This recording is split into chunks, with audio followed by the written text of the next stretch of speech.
ก่อนหน้านี้ค่อยเทรดลบไปแล้วทุกคนเนาะค่อยเทรดลบไปประมาณ40เหรียญเนาะเนาะสลับตัวนี้เนาะมีไม้เนาะโอเคไม้โอเคสวยทุกคนเขาจากโอเคทุกคนใจหายใจคว่ำเลยเนาะนี่เป็นเวลา8 โมงเช้าแล้วทุกคนเนาะเดี๋ยวมาขอสิพาทุกคนมาปั้นพอร์ตสำหรับมื้อนี้เนาะเดี๋ยวมื้อนี้ค่อยจะใช้ต้นทุนอยู่20เหรียญเนาะแต่ก่อนหน้านี้ค่อยเทรดลบไปแล้วทุกคนเนาะค่อยเทรดลบไปประมาณ40เหรียญเนาะมาเบิ่งการเนาะสำหรับวิธีการแก้ติดลบเนาะมาไม่นี่ซื้อก่อนซื้อจังหวะนี้เนาะสำหรับตัวนี้ทุกคนจะเห็นเนาะเดี๋ยวค่อยอธิบายให้เนาะสำหรับการเข้าในจุดนี้เห็นบ่เนาะแท่งเทียนเนาะเกิดมีการสลับสีเนาะตัดอยู่ระหว่าง EMA5 เนาะสลับตัวนี้เนาะเดี๋ยวมาเบิ่งทำการสลับตัวนี้มันจะจบตามเงื่อนไขของเฮาหรือบ่เนาะทุกคนเนาะโอเคถือว่ามื้อนี้เป็นวันที่14เมษายนเนาะกับมื้อบุญปีใหม่เนาะโอเคไม่แรงค่อยมาละเดี๋ยวมาเบิ่งกันต่อแล้วทุกคนเนาะโอเคสำหรับแพทเทิร์นตัวนี้เห็นบ่มื้อเช้านี้ค่อยเทรดเนาะตอนนี้ยังลบอยู่21เหรียญเนาะก็ถือว่ามื้อเช้านี้เข้าไปแล้ว2ไม้เนาะ2ไม้พลาดเนาะค่อยกะว่าถ้าไม้นี้เสียนี่ก็คือว่าหยุดดอกแต่ว่าไม้ทำอินเฮาได้ละมาไม้นี้เดี๋ยวเบิ่งตามเงื่อนไขเนาะยังเข้าแพทเทิร์นคือเก่าออเดอร์นี้มาซื้อก่อนทุกคนซื้อแฮงเทียนมันถันขึ้นไปตอนท้ายเนาะทุกคนเนาะ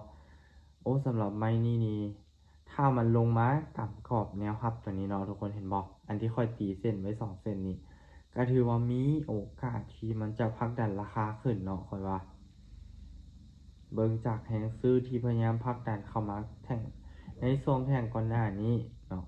นี่เห็นบ่เนาะทุกคนอันขอบที่ค่อยตีนี้แล้วสำหรับตัวนี้5วิแล้วขึ้นแล้วรับเลยได้บ่โอเคสวยทุกคนเฮาจาก20เหรียญเฮาปั้นมาเป็น76เหรียญแล้ว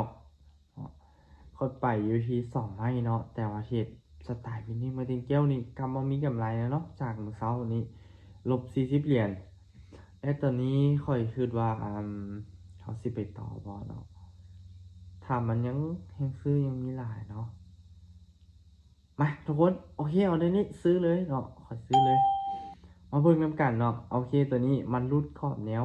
ต้านที่ค่อยตีไว้ละเนาะมันหลุดกรอบไปแล้วพยายามผลักดันราคาเดี๋ยวขอปิดการแจ้งเตือนกันเนาะขอโฟกัสเนาะสมาธิต้องมีจังหวะนี้โอเคผลักดันราคาขึ้นทุกคนมันคือตื่นเต้นเลยเนาะพอไปที่3นี่โอเคอีก5 วิอย่าพักอย่าได้อย่า